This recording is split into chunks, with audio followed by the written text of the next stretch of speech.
Buildings were both architectural and social landmarks of their neighborhoods. Firehouses were such important neighborhood institutions. Just for example, when New Scotland Avenue opened in 1927, there was a brass band, a parade, speeches, 1,000 people in attendance. So how's that for neighborhood institution, right? Welcome to The Object Itself, a podcast brought to you by the Albany Institute of History and Art. In each episode, we invite a guest to select one object from our collection or from an exhibition, an object that speaks to them in a unique way. With over 35,000 works in the Albany Institute's permanent collection and over 1 million items in special collections, each piece holds a story, a link to our past, a message for the future. What stories emerge when we devote our full attention to a single object? What contemporary resonances can be found within a 19th century landscape painting, a cast iron stove, a bed frame with feet carved in the shape of dolphins, a painted plaster figurine of Nipper, the RCA Victor dog? In this podcast, we'll delve into the rich histories and personal reflections that our guests bring to the table, revealing how these objects continue to inspire and connect us across time.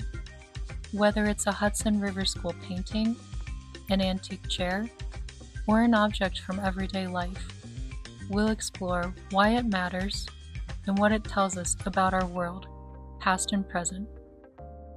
Join us as we take the time to look closer and appreciate the object itself. My guest today is Tony Opalka. Since 2008, Tony has served as the Albany City Historian. He has contributed to numerous books and newsletters about the history and architecture of Albany and has consulted on several documentaries on Albany history. Tony regularly leads guided walking tours throughout the city and covers a range of topics on local architecture and history. Tony's book, titled The Firehouses of Albany, was just released, and he is presenting a now sold-out book talk here at the Institute. In anticipation of the talk and Tony's new book, we discussed an object in our collection that is reproduced in the book and is an important artifact in the history of firefighting.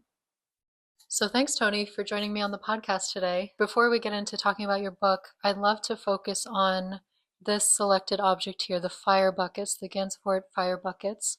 Why don't you go ahead and start by just describing, what are we looking at? What function do these objects serve? And really sort of paint the picture for life when these were more commonly in use. Well, I see there are 6, and they have the name P. Gansevoort, which is probably Peter. And they also have an address on them. And the people were required to have one of these at each hearth, and they hold about 2 gallons of water, and probably everyone is familiar with the bucket brigade. This is how these were used. The water source, they would be filled there, and then they'd be carried to the fire, probably by men. They would be thrown randomly on the fire. The empty buckets would be handed to women and children and run back to the water source and refilled. And this was something that from the earliest days in Albany and probably in Europe and everywhere else in the country, this was firefighting. I don't know what the date of these would be, but the use of buckets for the bucket brigade would have lasted well into the 18th century. And in the beginning of the 18th century, the city bought a fire engine, and rather than throw random buckets of water on the fire, buckets would fill the reservoir and the water would be more directed. So that was a huge improvement. But the same gathering of water would have happened with these buckets.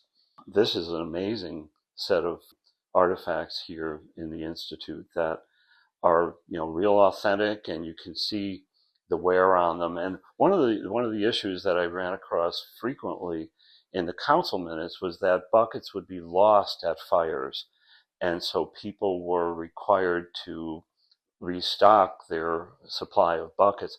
And this is also something that's very important in early firefighting, because everyone was expected to grab their buckets and run to the fire. There was no organized fire department at the time. Everybody was expected to, pardon the pun, pitch in with their buckets and water. Water sources were the river, the streams, and probably some cisterns that were built specifically for firefighting. There are plenty of references to cisterns all over the lower part of the city, and when these were in use big time, the city was basically east of Eagle Street.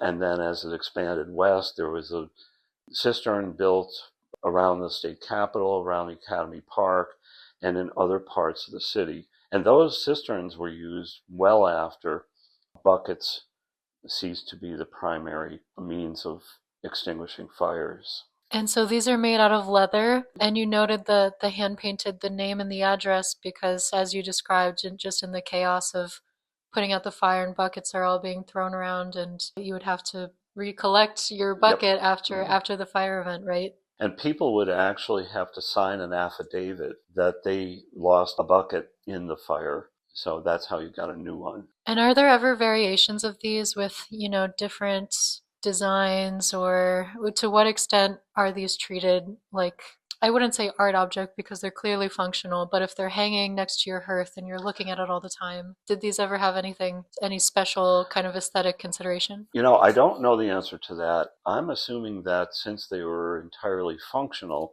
the most important thing was having your name and address on them.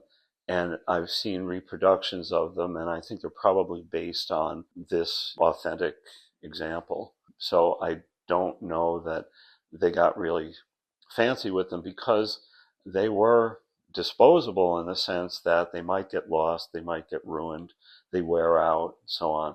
So I don't think they spent a lot of effort other than making sure that they had the name and the address on the bucket so that it could be returned to the person that it belonged to. And they were supposed to have one at each hearth.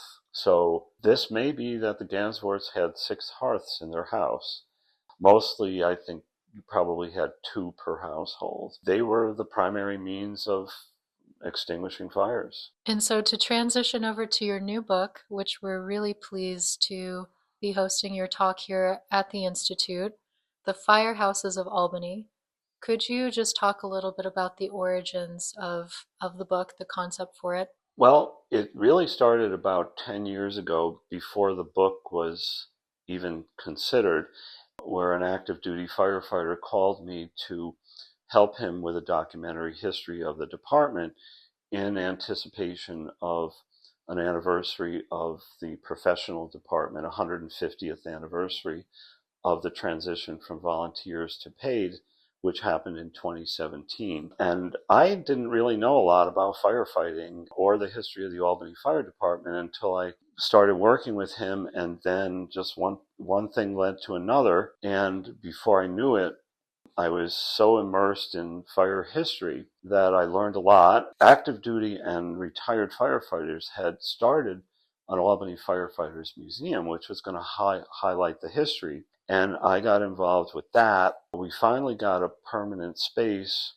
384 Broadway, which is the RB Wing building across from the former D&H building. Our landlord is Jack Waite, preservation architect, and I don't even want to call him a fire buff. He's really a fire expert. Bill Tobler, who's the chair of the Fire Museum Board, and I were sitting in Jack's office, and he said, you guys ought to write a book about Albany firehouses.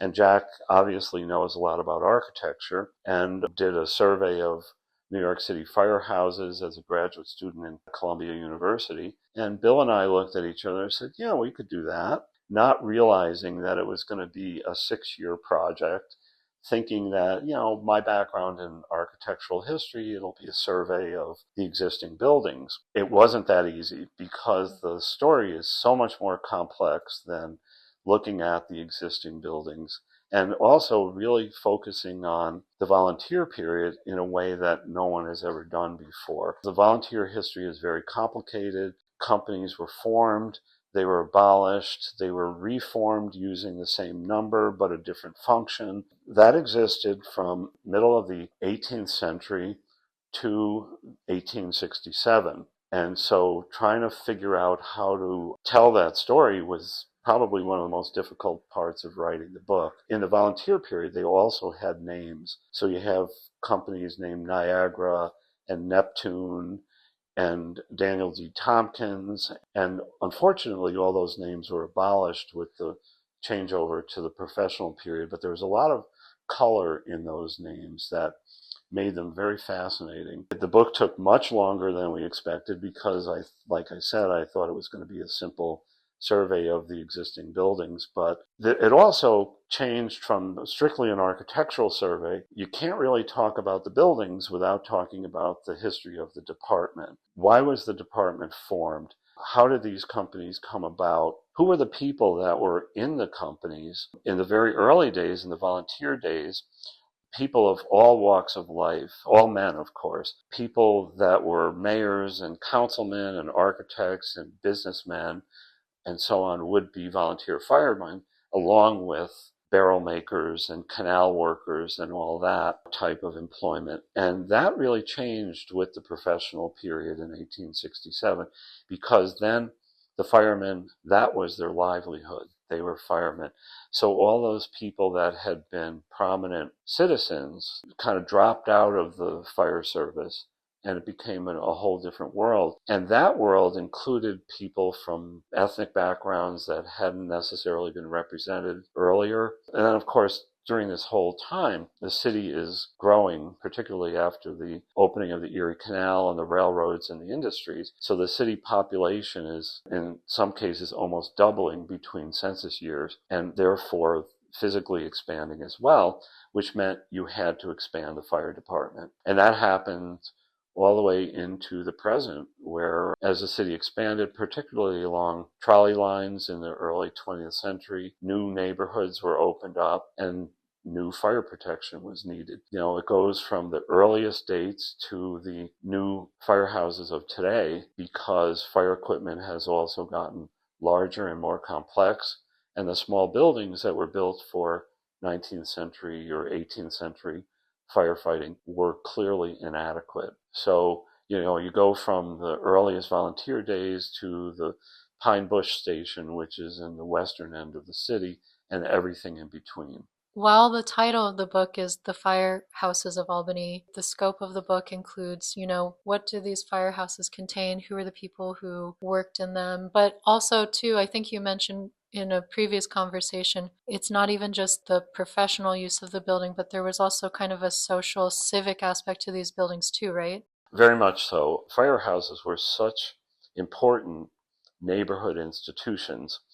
Just for example, when New Scotland Avenue opened in 1927, there was a brass band, a parade, speeches, 1,000 people in attendance, and a dance at school 19 afterwards. So how's that for neighborhood institution, right? Buildings were both architectural and social landmarks of their neighborhoods. What we did was try to focus on people that worked in them. Who were they? What did they do? What did the firehouses represent? And, there are stories of neighbors spending time with the firemen between fires, and the kids being fascinated by the horses. And when the conversion to horse-drawn apparatus took place around the Civil War, horses meant feed, feed meant mice, and mice brought cats into the picture.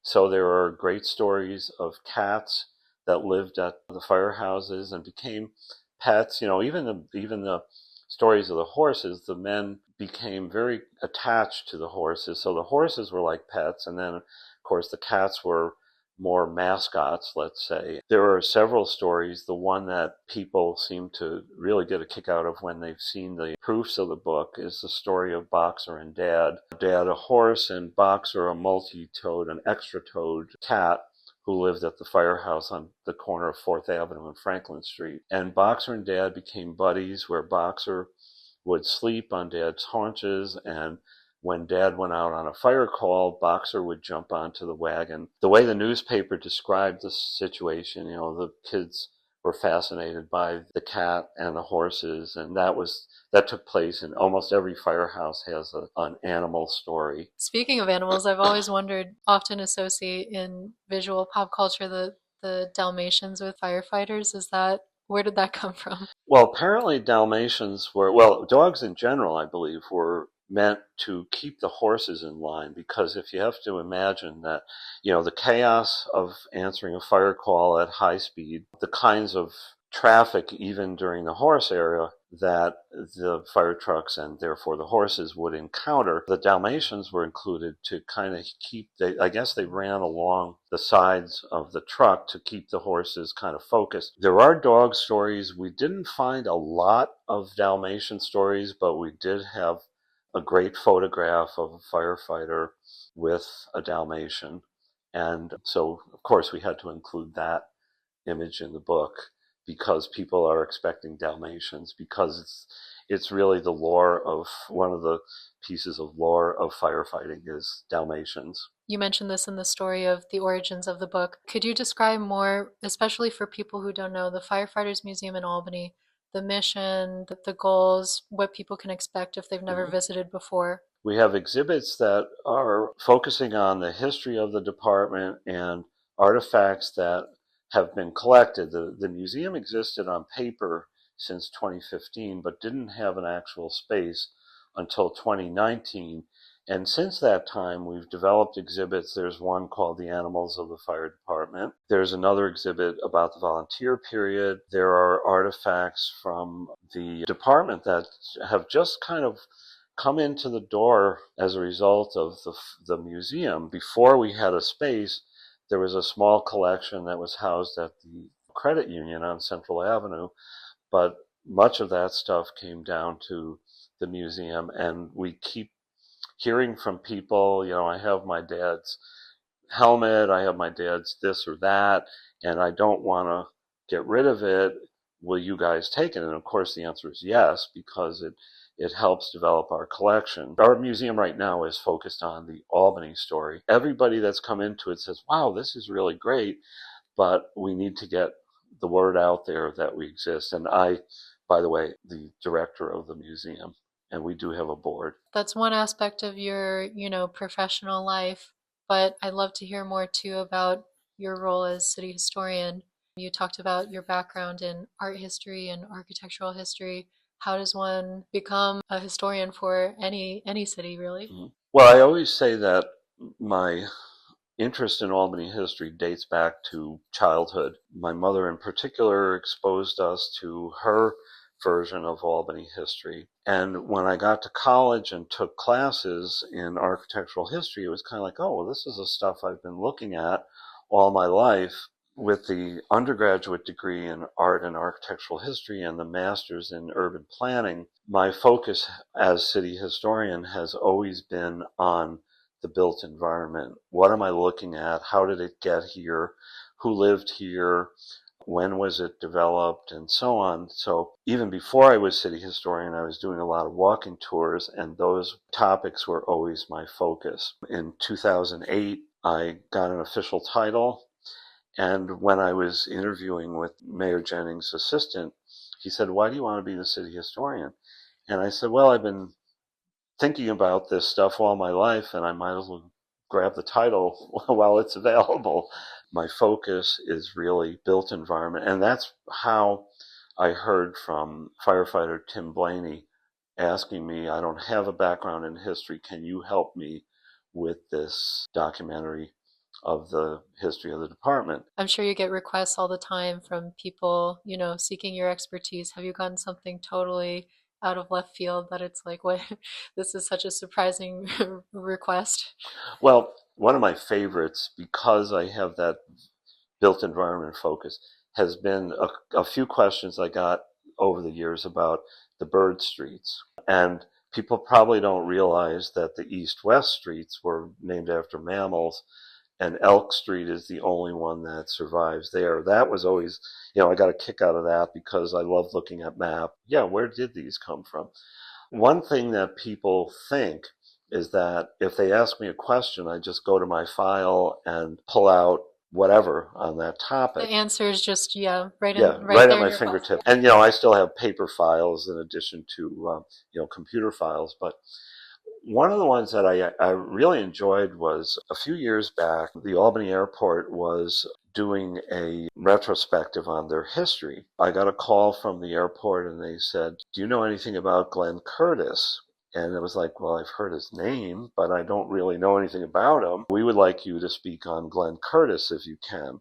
So luckily, somebody had written a book about Glenn Curtis in 1972, which is in the Albany history room at the Albany Public Library. And sure enough, it had everything I needed to know about Glenn Curtis for a TV interview. And for those of you who don't know, Glenn Curtis was an inventor, grew up in the Finger Lakes area of New York State, and he was really into bicycles. He also was fooling around in the early 20th century with the idea of aviation. Joseph Pulitzer of Pulitzer Prize fame offered $10,000 to anyone who could fly from Albany to New York City within 24 hours. So Glenn Curtis, according to the photographs, had basically a bicycle with wings. It was really wild looking.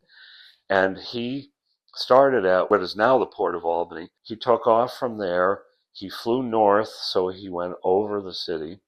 And then he turned southward, and he had a train tracking him all the way down to New York City. He took a refueling break at Poughkeepsie, and all the people that were on the train took carriages up the hill where the refueling station was. He took off again. He continued his southward journey.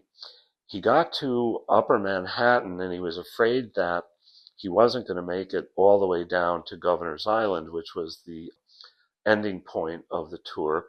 So he stopped at a house of, a very large estate of somebody who had a car who had gasoline.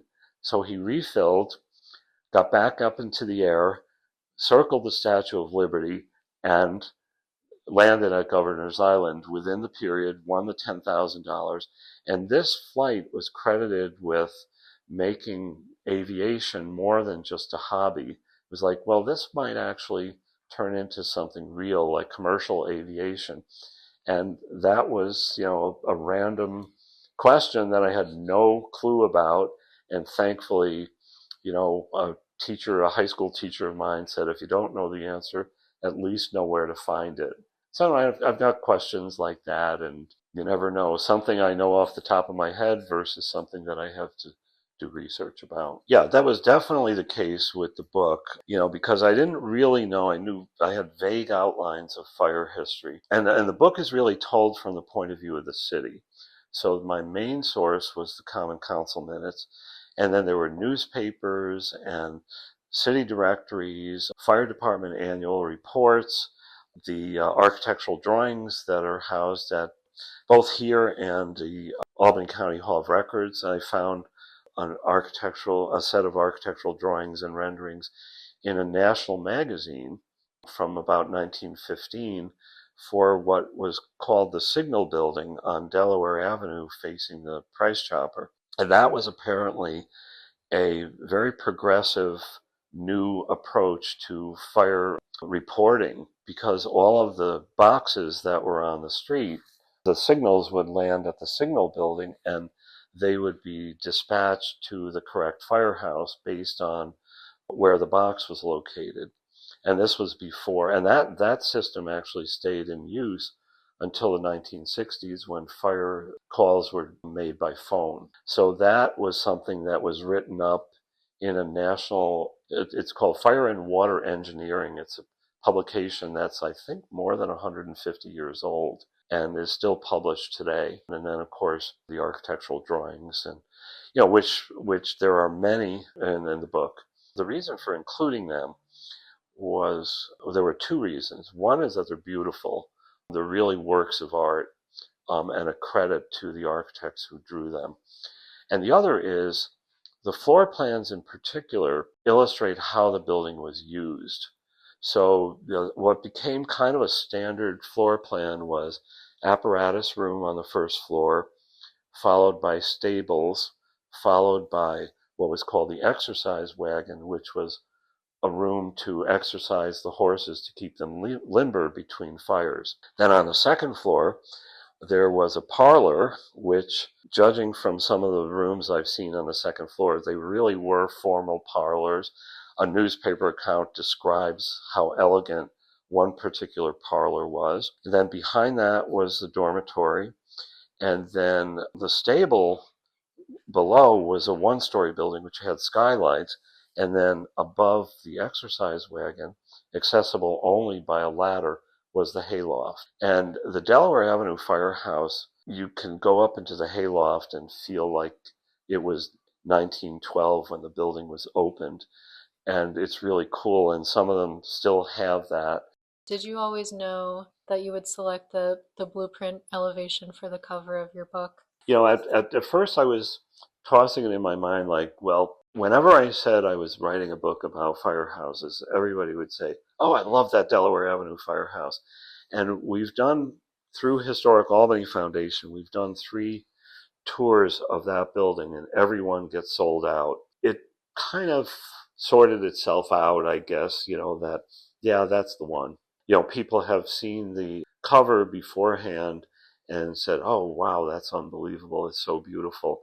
And I think that the drawing is just really outstanding. That was a drawing that was at the Hall of Records, and it was enhanced for the cover so that it looks brighter. It's 100-and-some-year-old drawing, and it's faded a little bit. In fact, that particular drawing is not even shown to the public. That's only available in scanned copies on the computer. I think it was a wise decision. It was kind of a consensus of people who were, involved in getting the book together, and like, yeah, that's the one.